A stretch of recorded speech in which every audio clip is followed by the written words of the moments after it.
Have you ever waited for something for a really, really long time? Imagine a whole world waiting for a superhero who's been promised for centuries. And then he finally shows up.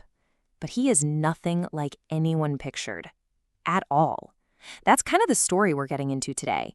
It's all about what's called the present kingdom. All right, so here's our game plan. We're going to look at this totally unexpected king. Then we'll have to figure out what a kingdom even is in this context. We'll meet the main characters, untangle this weird but super important idea of already here, not yet, and then wrap it all up with why any of this matters to you and me. Okay, first things first, the unexpected king. You've got to picture this. For centuries, people had been hearing these promises from the prophets. The hype was building, Everyone was waiting for this hero to show up. But here's the question that just flips the whole script. What if a king showed up to win, to conquer, but he didn't bring an army? No swords, no shields? What then? That's really the heart of this whole thing, the big twist. So where do we get this story? Well, it's mostly in the Gospels. And honestly, a great way to think of them is like the action movies of the Bible, right? They're packed with the story of Jesus. The Old Testament prophets kind of set the stage. That's the prequel. And then books like Acts and the Epistles, that's the sequel, where they explain what this all means and how it all works now. All right, that leads us right into our next point, because this king, he didn't just show up and start a new kingdom. No, he completely changed what the word kingdom even means. So check out this contrast. The old idea? Super simple. A kingdom had borders you could see on a map. It had political clout, an army, the usual stuff. But Jesus's idea? Whoa. Totally different. It's not a realm, it's a reign. It's about God's authority in action, powered by the Holy Spirit. And the craziest part? It's happening right here, right now, overlapping with the world we see every day. Okay, so how does this thing actually work? Let's break it down. First, who's the boss?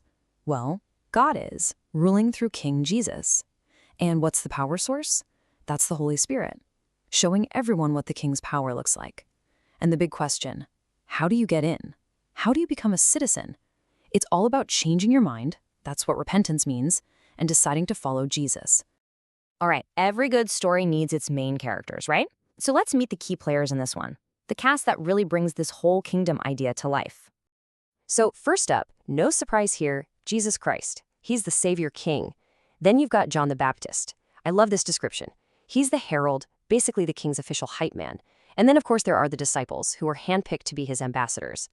And to really get Jesus' role, there's this big word, autobasileia. It sounds complicated, but the idea is actually pretty simple and, well, mind-blowing. It means Jesus didn't just come to announce the kingdom, he was the kingdom, in the flesh. Where he was, the kingdom was. His very presence was God's reign arriving on earth. And this is where John the Baptist fits in perfectly. His whole job, his whole message, was basically shouting, "Get ready! The king is here, he's within reach." He was the opening act, getting the crowd ready for the main event. All right, let's get into what is maybe the trickiest part of this whole thing, but it's so important.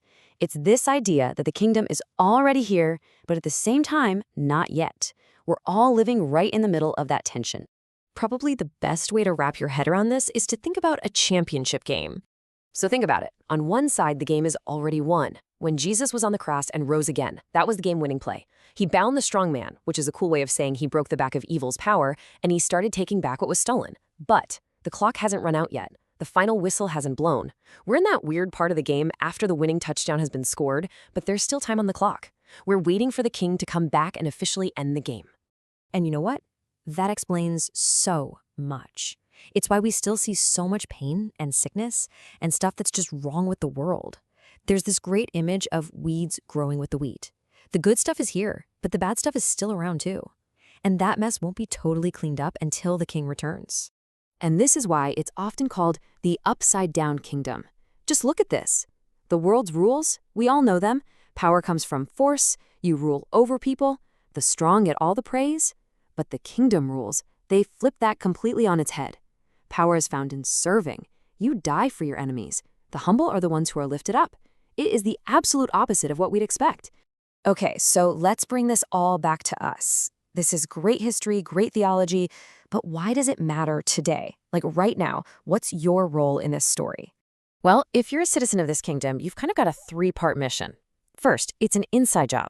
It's about God's ways becoming part of who you are, written on your heart. Second, it's about making sure everyone has access. This isn't an exclusive club. The barriers are torn down, especially for people the world usually ignores. And third, it's about getting the word out, telling people about this amazing king until he's back for good. I love this metaphor. Think of the church, that's the community of all these citizens, as a colony of heaven. It's like a little piece of the home country planted in a foreign land. It's an outpost that's supposed to live by a totally different set of rules, a different culture, to give the world a sneak peek of what the king and his home are really like. And so that's the final thought I want to leave you with. It's a big one. If this is all true, if we're really part of this colony of heaven, then how in the world is that supposed to change how we live, how we treat people, how we do our jobs, how we see the world every single day?